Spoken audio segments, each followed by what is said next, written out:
ভিক্ষা করে খাও তাও আত্মীয় স্বজনের কাছে না যাও।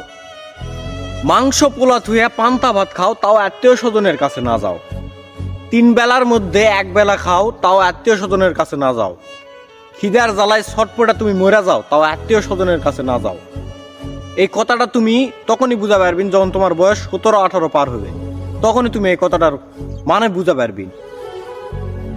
বন্ধু বান্ধব আত্মীয় স্বজন ভাই ব্রাদার যা আছে যাবতীয়, তুমি গরিব তুমি অসহায়, সেই সময় তুমি খালি তারকে দিকে একটা বার তাকাবি না, একটা বার তারকে চোখে মুখে কতটা রাগ কতটা অভিমান কতটা ক্ষোভ জমা আছে এই জিনিসটা তুমি তখন দেখে পাবিন। কারণ বর্তমান যে সময় বর্তমান যে জেনারেশন, তোমার কাছে টাকা আছে মানে তোমার কাছে সব কিছু আছে, তুমি সব জায়গায় যাবেন, মান সম্মান মূল্য সব পাবেন। তোমার কাছে টাকা নাই মানে তুমি একদম নিঃস্ব, তুমি কোনো জায়গায় যায় তুমি মান সম্মান কিচ্ছু পাবেন না। টাকা সব, টাকাই সব। তোমার কাছে টাকা আছে